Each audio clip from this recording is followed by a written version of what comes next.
What up, guys? It's Kane Name with the K&A Media Network. Honestly, I don't even know what episode this is, but we got a little brief. Five. I'll throw up 2 5s. Is it five? One Okay, five. episode 5. We got a brief little show. Toy Story 5 just came out. Aiden, you saw it. I saw it. Overall thoughts without giving any spoilers. Okay, that's all you need to know. It was a really good movie, but in honor of that, we're gonna be ranking our Toy Story movies. So let's go. Oh, what you got? No, I'm gonna tell you. You know what Letterboxd is? Uh-huh.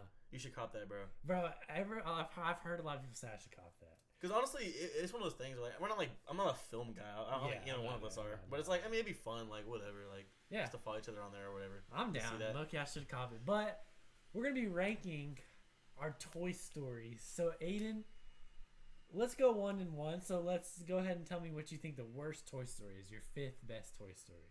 Man, okay, I think so. I think I also want to say this too. Like, I feel like I've watched them all fairly recently, within the past like year or so. It hasn't been like 5 years since I've seen this or whatever. Like, I'm not. Okay, so I think for me the least favorite one that it's hard. I actually but I think before I think it's pretty easy actually. Let's preface this by saying like, it's Disney, it's Toy Story. These are high budget films. All of them are good movies. I would say none of them are below a 7 out of 10. I agree. Or like a 6.5. Yeah, I agree. I think the worst one though, I think we both agree on this, is gonna be Toy Story 4. Yeah, that's what I have too. And I think honestly, when it's not even as bad. I just think that seeing Toy Story 5 kind of made me realize like, I probably overrated it a little bit. So yeah, I agree. I think Forky was like the main draw of Toy Story 4, which like he was a great character, but he barely had a role in Toy Story 5. Yeah, bro. I was about to say that. Like, he served his purpose pretty well, but then like, bro, in Toy Story 5, he literally had like 4 lines. Yeah. So I'm kind of like what? Like, it kind of did. Like, they basically gave him a whole movie for nothing. Like, it's almost like, what's the point of that? It was a good movie, solid, I would say, but I would say it's definitely the least. So I think the villain was pretty mid too. Toy Story 4? Yeah. Oh, Gabby, yeah. And also, I think she ends up being a not villain. But I feel like the Toy Story 5, like, okay, I don't know, we're talking later, but like the Toy Story 5, like, overall message was a lot better than Toy Story 4's overall message. Because I feel like honestly, like I would think honestly, I think it's a pretty common thing, but I thought that the whole like toys versus technology, I expected it to be kind of corny. I'm not gonna hold you. Yeah. Or like kind of like just like forced, like lame or whatever. But in reality, I was kind of like, dang, like we grew up in the kind of like digital era, and I feel like it's even more so now. Oh yeah, and I feel like it was harder to make friends because of technology. So I honestly thought that was kind of interesting, where it was kind of like you kind of get roped in like this like certain kind of life because of technology, or like you kind of meet people because of that. Or it's like, oh, we play 2K, or like no. Like I feel like you kind of like get roped into like making friends exclusively like for like online kind of things, which is like it's lame to me. I think this is gonna segue into our next conversation. Aiden, you want to give us your number 4 best Toy Story ever? Yeah, I think it's Toy Story 5 for sure. I think that it had a lot of good moments. Like I said, I feel like I thought it was funny too. I'm not gonna lie. I was with some of my coworkers. We were actually laughing and they're having a good time. And I think honestly, like Jesse did better as a lead than people maybe thought. Well, Jesse's always been fire, to me at least. I don't know. I feel like Jesse's always been cool. I just feel like there's a lot of good moments in there. Like even like the moment like all like the horses on the shelf or whatever. I thought that was funny. And like Woody coming back was like it was nice, but it wasn't like I thought it was gonna be forced. It wasn't forced. I think that pretty much sums up the whole movie better than expected, because you hear they're making a Toy Story 5 and you're like they're dragging it. He's finding an iPad, but then like at the end of the day, like I thought Lily Pad was a good character, a good villain arc. I thought the story was really good. The Pixar moment in there was like, it was really good. And you told me you warned me. You were like, "There's a Pixar moment." Yeah, I was just I feel like the biggest takeaway from the last 2 Toy Story movies is there's not a clear cut memorable bad guy in my opinion. I feel like Gabby was kind of even like the Lily Pad. It wasn't like great, but like I feel like the movie itself worked without her being bad. Like, you know what I'm saying? Yeah. Like, I feel like you didn't need her to... Well, you did, but, like, it wasn't, like... Her being a villain wasn't, like, a major point of the movie. It was kind of just, like, an obstacle, I guess. I'll be honest. It was a lot better than I expected it to be. Yeah, I really think it was. So... And I thought all the buzzes were funny, too. Like, that was funny, yeah. It was just... Overall, it was fire. Disney, I had a good time. Disney has been making some funny... Like, I watched Hoppers, and I actually, like, laughed out, like, multiple times. Yeah. Like, they've been making some funny movies lately. And we're talking about this, too. It's crazy that Bonnie has as much screen time as Andy in the whole series. Insane. We're like, bro, there's some kids out there that grew up with Bonnie. Insane. That's weird. But, also, before we get into number 3, I want to preface by saying, like, We haven't talked about this. I don't know. I was saying like preface by saying, I'll just say it. We haven't talked about this, but we probably have the same list. I think this might be where we differ right here. Okay, what's your number 3? I got Toy Story 2 at number 3. Okay. What do you have? I also have Toy Story 2, which is a big shift for me because at first I said like when I was growing up I said Toy Story 2 was number 1. Yeah, I think we both kind of that was the most, and from you too this is also true. For like when we were like little, that was the most recent one. Yeah, up until Toy Story 3. So it's fair to say, like when I first started watching Disney, I watched Toy Story. I watched the old Toy Story, but then I also watched like Toy Story 2. Yeah, that was the first I remember that was honestly one of the first movies I took initiative saying when I was probably like 2 or 3, like I want to watch Toy Story 2. So that's why I put it at number 2, and I think it's a really good movie. Honestly, like I really debated putting it above 3, and like Toy Story 2 and Toy Story 3 are like neck and neck for me, but I think I got kind of just spoiled what my next one is. But I think at the end of the day, like those, like Toy Story 3 is a better all around film. Toy Story 2 does, I would say, have some. I think Toy Story 3 by far has the best villain arc. Low key. Because even Sid's just kind of like a messed up kid. Like I don't know, he's interesting, but like I don't know. We all know that kid. Yeah. Look, we all know we are Sid, bro. All of us are me and him. No, I'm just playing. I mean, but I like with 2. The reason I liked it so much growing up was kind of like you kind of get like that Buzz Lightyear kind of. It sounds like goofy, but it kind of has aura. Like okay, I hate to be that guy, but just like the whole like Buzz playing the video game. I remember as a kid, I thought that was so cool. Like, oh, Buzz is playing a video game as Buzz, or whoever was it, Mr. Pig or Mr. Pig. Anyway, what was his name again? Who? The pig guy. Oh, Ham. Bro, I said Mr. Pig. Wow, that's awful. Mr. Pig is crazy work. Mr. Space Guy, you know. I mean, there were so many iconic moments in Toy Story, like with Al's toy barn, and the old guy cleaning Woody. Like it was the funniest one. And also too, you had Jesse get in there too. You had the Bullseye. I think for me, like the reason why I got knocked down for me was just kind of like the Prospector was just kind of Like it made sense, but like I think that like it's the most like visually appealing out of the ones. Yeah. That's not the new one. The new one was like, I'll say it's a different era, but I think I like the older era ones, like just like the Al's Toy Barn, the old Woody show, the Buzz video game. Like they made the world feel like really like real. I guess I don't know. Yeah. You know what I'm saying? It felt like a complete world. So really cool. I'll say So kind of spoiling that, I guess you have Toy Story 3 at number 2 as well. Well, actually, one more thing I want to mention was they kind of covered a part of Toy Story that was a big question for the past like however many years or whatever. Like in Toy Story 1, everyone's like, if Buzz thought he wasn't a toy, then why did he freeze? You know what I'm saying? But remember the new Toy Story 5, the kids season, they all fall down. Like that was weird. Yeah. I thought that was kind of clean because they kind of picked up like a mess they kind of left. Or because I feel like for us, we're kind of like, why did they freeze up? That doesn't make any sense. Yeah. Like kind of, I honestly thought that was kind of like cool. But I agree. So do you have? I'm guessing you have Toy Story 3 at number 2. I think I have it at number 1, bro. Wow. I think for me, I don't know.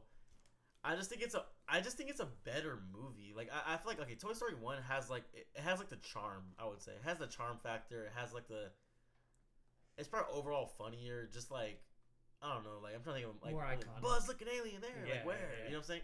It's more iconic. Like Pizza Planet. You have all that stuff. It's definitely more iconic. But I think as a movie, I think Toy Story 3 is a 10 out of 10. I think Toy Story 1's 10. I think they're both 10s. I'm not gonna lie.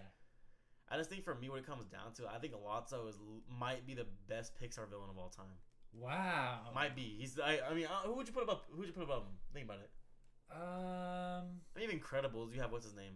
Syndrome. Syndrome's cool, but like I think Lotso, bro. The whole the breakout was literally peak Pixar when they're breaking out of the daycare. Oh yeah. He has the phone guy. He's like, first the monkey. Dude, dude, that's literally peak. That's peak. That is. I honestly like. Just the nostalgia of 1 definitely kicks in though, and like I said, it's probably one of the most charming movies I've ever seen. Like I don't know if I'm going as far as to go like where you put it. Yeah. But like I don't hate like I see the take like you said like it is peak Pixar where like Mr. Potato Head uses the tortilla to like get out of the sandbox and they throw him in the sandbox and like it's all like peak and then it has the moment like and you have all the characters at their best. I feel like with Toy Story 2 you have Jessie come in but she's not really cool than everyone else. She's just kind of with Woody. But then you have Jessie fully into the group. Andy's too old to play with him, so it kind of kicks in that emotional factor of like, dang. I think that we talked about Pixar moments last time we recorded. I think Toy Story 3, that's the greatest Pixar moment ever. Also, too, that's the best play scene out of any of them. The opening scene. Oh, yeah. Peak, for sure. bro. That's peak. Dang, you lucky changed my mind. But I did put Toy Story 1 at number They're neck 1. and neck. They're close. I just feel like when it comes down to it, bro, I just think that the daycare, like the feeling you get from that movie, like Toy Story 1 is like I said, it's charming, it's fun.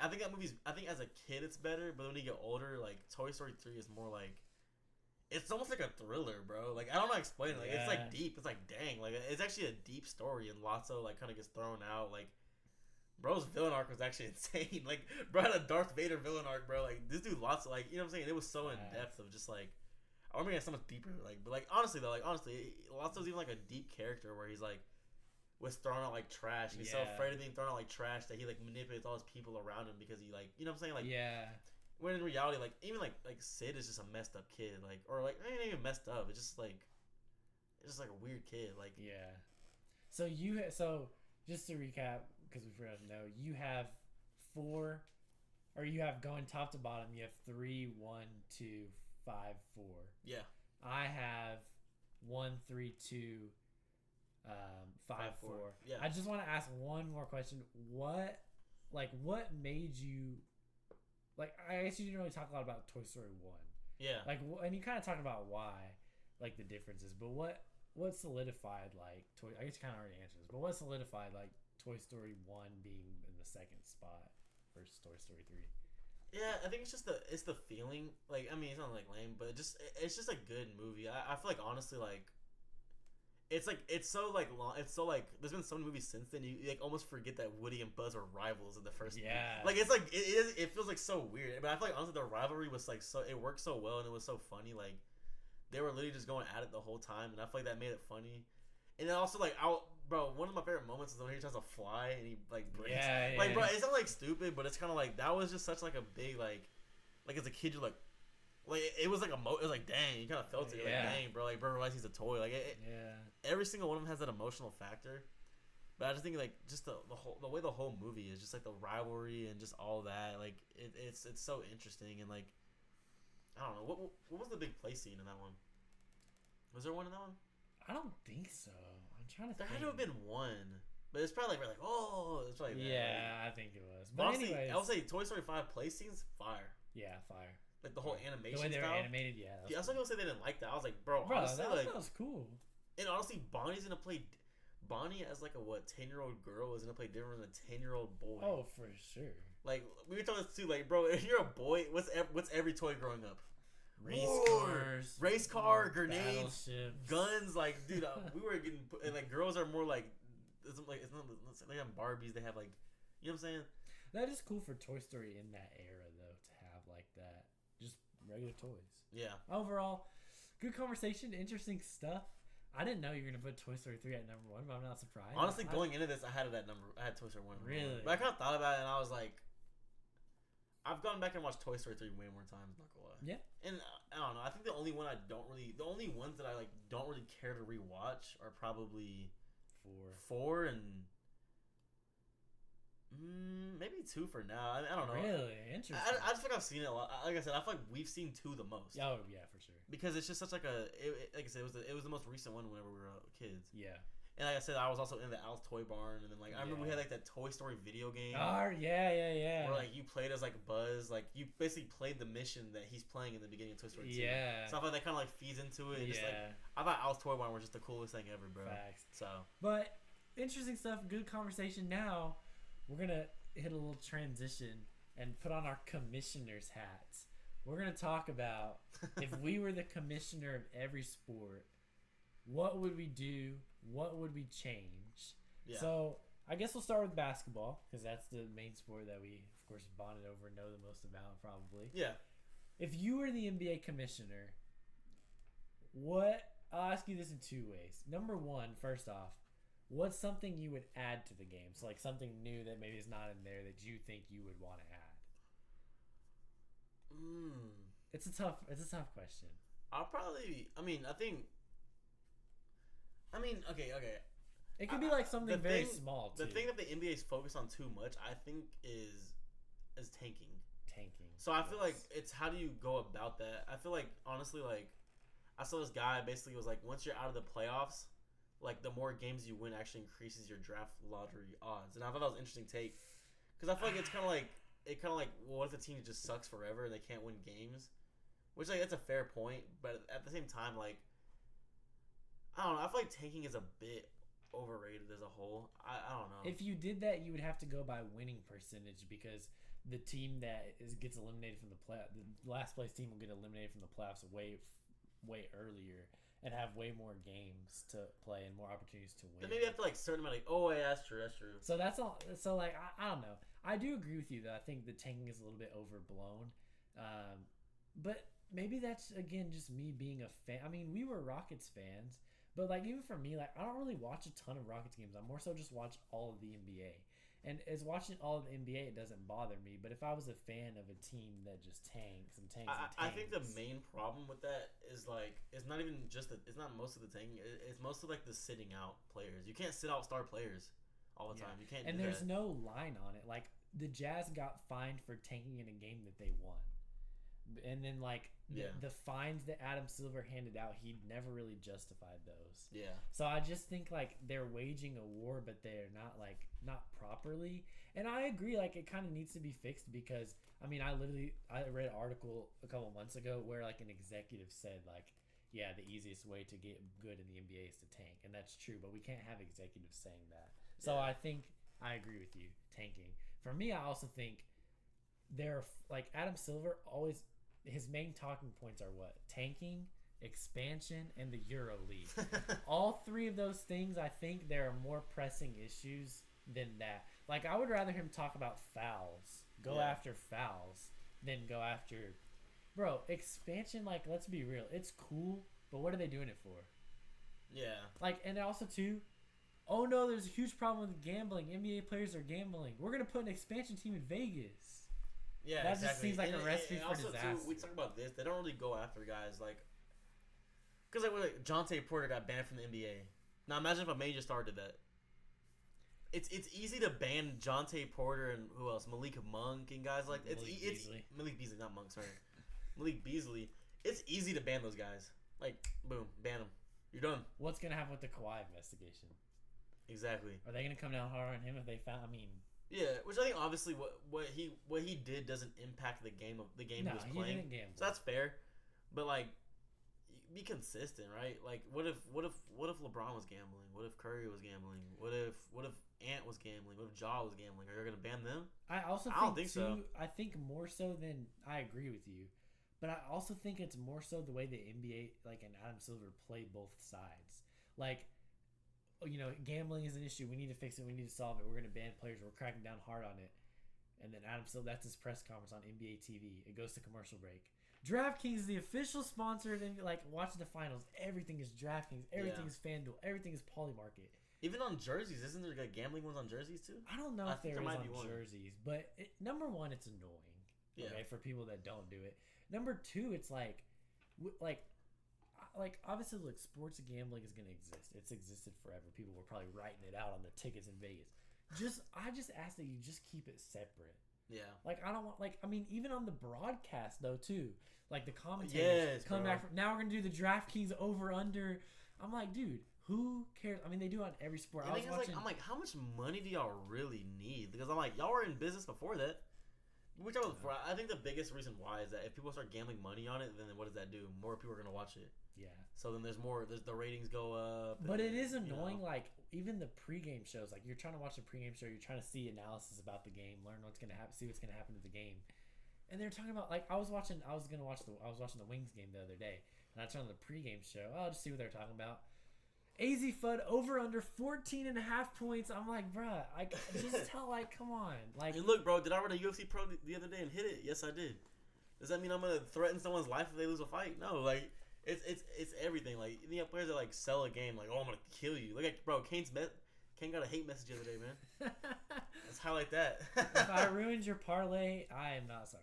But it is annoying. I mean, and it is too. Like, I mean, I see people all the time like reposting my stuff or like, oh, well, this happened, so probably take the under on outs recorded today or under on hits, and like, it is what it is. But like at the same time, like just appreciate the game for what it is, man. Like Yeah. so I think that's the thing with all sports, not just NBA. Yeah. So I think it's fair. Okay, we talked about what we do for NBA commissioner. Now let's go to NFL. And your football knowledge might honestly be a little better than mine. I don't know. Nah. I don't know. Honestly, bro, I don't know what I do for the NFL. My football knowledge isn't that great. One thing I would do for the NFL, fix the Pro Bowl, dude. Bro, I swear I was losing my Pro Bowl. Fix the Pro Bowl. We don't want to. Pro Bowl sucks, bro. We want to see them bro. You can tackle people without like ramming. You know how I know that? Because they do it in practice. Yeah. You tackle people with that. We don't want to see like hit sticks and torn ACLs. But just get like a light little tackle football game going on. You know, I don't know. Or just don't do it. Yeah. Just like, oh, you know, and also like, what's the criteria to be in the Pro Bowl? Wasn't like what's his name? Wasn't it Mac Jones? Shedeur Sanders made it. Dude, Mac Jones. Remember the Mac Jones gritty in the Pro Bowl? Yeah. That was like a bottom 5 ESPN post of all time, bro. Like you said, like just if it's too dangerous, whatever. Just name a team, name a Pro Bowl team with the best players, because the players that play in the Super Bowl don't even play in the Pro Bowl anyways, and then just move on, or do it in the like maybe they also could move it in the middle of this. I don't know. They couldn't really move it in the middle of the season because you don't want. Honestly, I thought the NFL as a whole doesn't really have a lot of problems from the top. I'm gonna keep it. Honestly, like I feel like I don't watch a lot of NFL games and be like, oh, this is a clear problem. Or whatever. I will say one thing I would do that's really annoying when you're watching football is when they'll do a commercial break, come back from commercial break, show the kickoff, and then go right back to commercial break. That's annoying. Yeah. And also too, bro. On the NBA with the free throws. Oh, one thing that is interesting, people don't hate on, bro. How many people say baseball? Baseball's so boring. Baseball's so boring.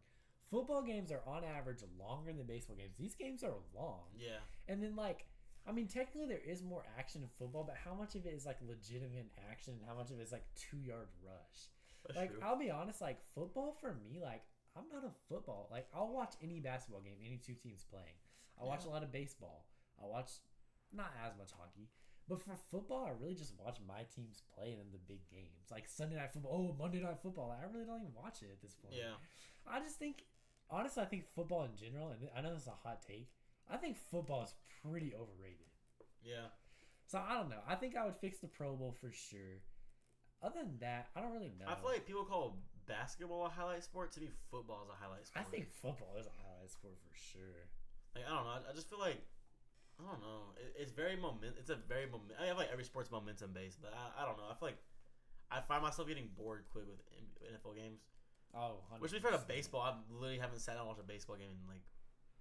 Last baseball game I watched was when the Rangers won the World Series, and I was probably the last inning. I mean, you're either a baseball fan or you're not. At the end of the day, like there's we talked about that too in our ranking sports fans. Like, there's no casual baseball fans. I'm a casual football fan, but there's no casual baseball fans. Oh, you know, I'm a Rangers fan, but I never really. Yeah, it doesn't really make sense. Like for me, I'm a Rangers fan, but like, I can't name 5 Rangers players, and I work at the stadium, so I don't know. I can name who. Bro, I almost said Adolis Garcia. I literally was this close. I was a little this close. I know Corey Seager. Okay. Marcus Simeon's on the team anymore, right? No. Yeah, that's all I got. Okay, so one player. Yeah, exactly. But anyway. Josh Smith. Oh, okay. Good pool. He's on the team anymore, right? No, he's still on the team. Oh, for real? Yeah. Well, he's in the minors right now, but he's on the team. Okay. Good pool. All right. That was a good pool. I'm impressed. I saw Josh Smith hit a home run in the old ballpark whenever, or yeah, I think it's the old one. Which one of those two? Like, it's not people say the new ballpark. It's not new, bro. And I was also thinking dudes being like, "Oh, the old one was better." Like, do you know where we live at? Texas, bro. The old one was not better, bro. Do you know how annoying it was? Baseball's meant to be played outside. You ever seen like a SpongeBob picture of like Penn and Patrick on the grill all dried out? Yeah, that was an average rain. You'd be like this the whole time. Bro, that was. The crowd was literally dead by like the 3rd inning. Like, bro, the new stadium's way better. But anyways, speaking of baseball, you know, as a casual baseball fan, not even. What do you got? Well, if you were baseball commissioner for a day, what would you change? Well, I'm gonna say it's easy to say as like a non-fan, but for me, there's just so many games, bro. See, that was my first thought too, but I just think it messes with the records too much. Yeah, facts. And I feel like that's too with the NBA. Like, they mess with the records too much, and I feel like that's the biggest problem. But even then, like, I don't know. There's just no way a sport needs 162 regular. Shopping for your next car? What about third row seats?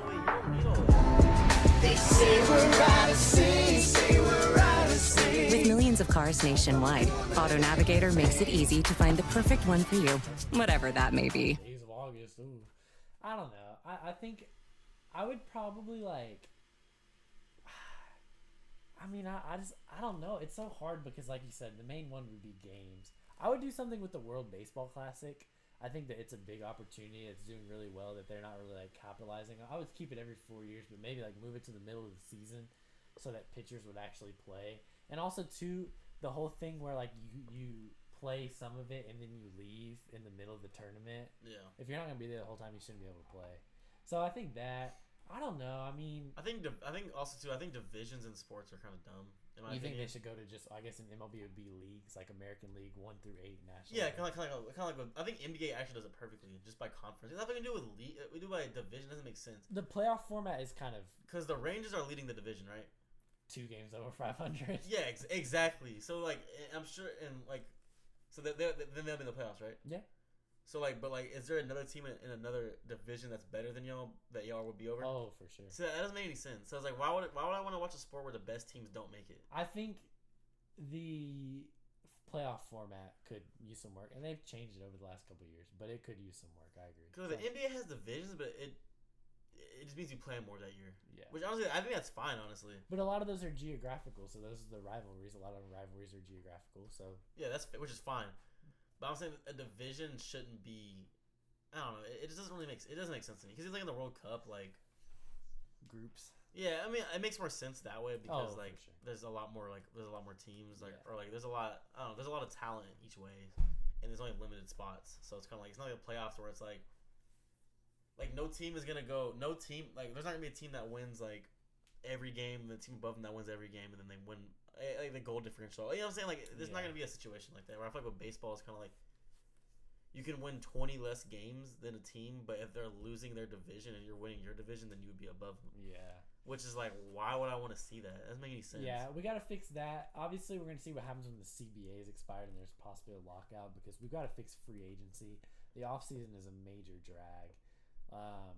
We've got to do something about like, I don't know. The thing about the big teams and the small teams, like some owners don't spend money, some owners do. I mean, small teams are at the end of the day, small teams are still competitive. I think my biggest thing for the lockout is like, I honestly don't think a lot of baseball fans, particularly unless you're a fan of like the Dodgers or like a small team, whatever. I don't think a lot of fans really care if there's a salary cap or salary floor. I think they just want games to be played. Yeah. I feel like there's like a salary cap in like every other sport. Like I honestly don't understand why baseball they're like so against that. Like I don't know. It's mostly for the players to get paid more, obviously, because we all talk about like how many casual people that don't watch baseball. Oh, the baseball money's different, and that's true. But why? It's because there's no salary cap. Yeah. So I think at the end of the day, that they just gotta iron that out one way or another, and I don't really care and I feel how like it gets done as long as it gets done.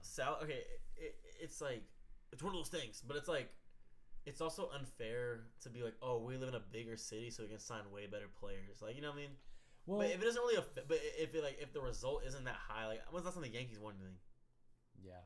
So it's kind of like I guarantee they have way more money than like the Orioles or something. Yeah. Like at the end of the day, look in sports, you gotta, especially the way baseball's set up, you're gonna have to spend to win, whether that's signing free agents or extending your own players when they become free agents. I think maybe if I could switch anything, if I was the commissioner, I would switch the way we accept in owners and maybe say, hey, owners, you have to spend this amount of money at least. Yeah, and also I think the player pool is too high. Like with all the minor leagues, like it just gets confusing. Like I feel like there's no hype. Like there's no like a big baseball prospect that kind of comes in. I feel like guys kind of just get signed and that's that. Well, I think there is. Like I knew who Paul Skeens was before he got drafted. There is more so now than there was, but yeah. At the end of the day, look, like they just need to get it figured out. As I heard people say it, for the love of ball, like just get it done one way. It's one of those sports where it's like there could be a guy that's really good in college or whatever, and he doesn't even make out the minor leagues, and then there's like some random Dominican guy that like literally. I mean that happens. Whatever, and then he's like the greatest thing ever. That happens all the time. There's a top pick coming out of high school, doesn't even get to the MLB. Top college player doesn't get to the MLB. A player that played at, I don't know, like Texas State or like I don't know. I just pull that out. Some random school, Southern, Western, Eastern community college, like One of the best pitchers in the MLB played at like this. Just Jacob Mizorowski. He played at like this very very small school. So like, it happens all the time. Wait, I will say though, I think that is like a cool thing actually. That is cool. I will say that's not necessarily a bad thing. I'm just saying that like I feel like with football and like basketball, you have like these once in a lifetime prospects that come over, and you're like, oh, like everyone, like think about Wemby, all these guys or whatever. Right? I've named one guy. Yeah. But okay, Wemby, Trevor Joe Lawrence, Burrow. even like Caleb Williams was super hyped up coming into the league. Yeah. Like all these guys or whatever. Travis Hunter. I mean, okay, maybe not him, but he was super. But you know what I'm saying? He was really popular. We get what you're saying. Wemby and like all these guys, K, whoever. Shout out to my dad. But what's it called, bro? Sorry, I got sidetracked. But I was saying like who like I feel like the last big baseball. I have no Paul. Did he go to Vanderbilt? I went to LSU. Okay, never mind. See, but I've heard of him before. But that's he did a Livy Dunn, right? Or he's with her. Yeah. Okay, that's how I know. That's probably honestly that's probably why I know him. Unfortunately, Honestly, Paul Skeens is the only guy where like because I'm an LSU fan, so I watched him in college. Like I'm watching him in college. I'm like, yeah, he could literally be transported into the MLB tomorrow and be able to get guys out. Like he was just that good. Yeah. No, that doesn't happen often. Yeah, so I feel like outside of him, like, cause even like I feel like Ohtani kind of just appeared. I mean, he literally did. I mean, he just signed over from Japan. Yeah, and that was it. Yeah. And then boom, he's the best player like of all time. So I don't know, interesting stuff. Also, I guess I'll throw in this. Maybe we could throw in this because this is a little bit different. We're kind of talking about basketball quickly. If you were the WNBA commissioner, what would you? Is there anything you would do differently? Get rid of the sport. No, I was playing. I don't know. I feel like honestly, I feel like this isn't a hot take, but I feel like the biggest reason why the WNBA isn't as popular, number one, because like I said this before, the WNBA they're in their 80s right now. They're in their 90s. Nah, not even.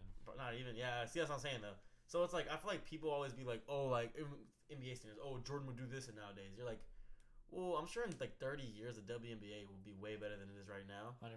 And that's gonna be the perfect tell of like what this. You know what I'm saying? So I don't know. I feel like it's that, and then number two, like I don't know. Actually, this isn't commissioner. It's just a sport. I feel like women don't watch the WNBA unless they play basketball. I agree. So I feel like those are two of the biggest problems. I just think that like they try too hard to be something that they're not, in a sense. I mean, we talk about this all the time. The percentage of men that watch the NBA in America is a lot higher than the percentage of women that watch the WNBA. Yeah. And that's just naturally. I mean, naturally, guys like sports more than girls. And I will say, but you don't.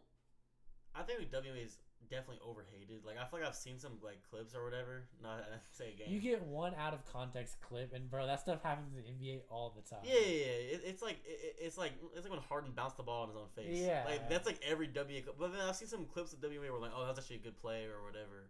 And I'm just like, I don't know. I feel like people kind of I feel like people underrate the talent a little bit because like think about Caitlin Clark, super hyped up coming in, right? She comes to WNBA, she's good, but she doesn't dominate. Like I feel like everyone thought she was so far ahead of everybody that they forgot that like you realize WNBA has talent, right? Yeah, exactly. That's literally proof of it because Caitlin Clark was insane in college, and she comes over, still really good, but not quite the same. So I feel like people kind of underrate the talent pool, but they are still in their they're still like in their whatever era. You know what I'm saying? I will say, So I don't know, but how can you change the opinion of a bunch of people overnight? It's not really gonna happen. It's not gonna happen. I will say my freshman year at DBU, I had to give a PowerPoint presentation about how I would improve WNBA viewership, and I said they need to expand to bigger markets, and they're doing that. They're in Toronto now. They're about to go to Philly. They're about to go to Cleveland, and I said they need to like promote the college players that people already know, and they're doing that. Caitlin Clark, Angel Reese, Paige Beckers. I think they're on the right track. Yeah, they're honestly on the. They're really on the right track. Because even like I forgot who was that one girl. She was at the UFC fight. She ran in Sophie there. Cunningham. Yeah, she like ran in there or whatever, and like she's like a ring girl kind of thing or whatever. Her and Max were in there like they had like a face off shoot. They were like whatever, like whatever. It was funny. Like I feel like honestly that was like some good marketing. Like I feel like they're on the way up. Yeah, for sure. And I'm never gonna be like, okay, I'm not gonna lie, I don't watch WNBA, but I'm never gonna sit here and be like, oh, they just suck or whatever. I'm never gonna be that guy. Like I feel like some people are just gonna assume they suck because they're women, and they see a bunch of clips online that show that, and it's just kind of like, I mean, they're growing. Like there it is. Like I mean, the Wings just played a game at the American Airlines Center against the Chicago Sky, not a bad team, and it was packed. Like they're going. Oh, wow. They're growing. So like, and they're gonna play a couple more like games a day. Like even think. Okay, last year the only games the Wings. I'm pretty sure. The only games the Wings played at the American Airlines Center was against the Fever, Caitlin Clark. Why? Because they knew they'd sell out. Now this year they're playing multiple games against multiple teams there. And I have the confidence they're going to sell it out so much that they're about to play there next year at the American Airlines Center, their home games. And they're getting to a good point. Like Caitlin Clark is selling out arenas. Like honestly, how long before we get someone else that's hyped up as her? I mean, Paige Becker's just selling out arenas. That's what I'm saying. So I'm kind of like, all right, like people are overhating. Like they're actually doing pretty good right now. And like I'm not gonna sit here and say I'm gonna watch it, but I mean, I don't know if Caitlin Clark were to come around, like. That's when I could even be like, oh, honestly, I was looking to go into that. I mean, it's worth it. Trust me. I've seen her play. It's for sure. I've seen her play 3 times. Yeah. It's worth it, 100%. Yeah. I don't know. I think they are on the right track. Obviously, are there things here and there. I mean, this might be, I don't know. I guess I'll say this. This might be a little biased. I think some of the media stuff maybe could get changed a little bit because the media is what grows the game. Yeah. So just some of those rules, but honestly, like they're pretty good. Like media guy here, man. the media rules are not horrible in the WNBA. It's pretty good access. So I mean, I think overall, I think they're definitely on the right track. But unfortunately, we'll never be the commissioner of any of these sports, so we'll never get. Yeah, man, you'll never be able to see me and Kane at the WNBA meetings and announcements. You know, making maybe one day, some but crafty calls or whatever. You know. But for now, it's Kane and Aiden signing off.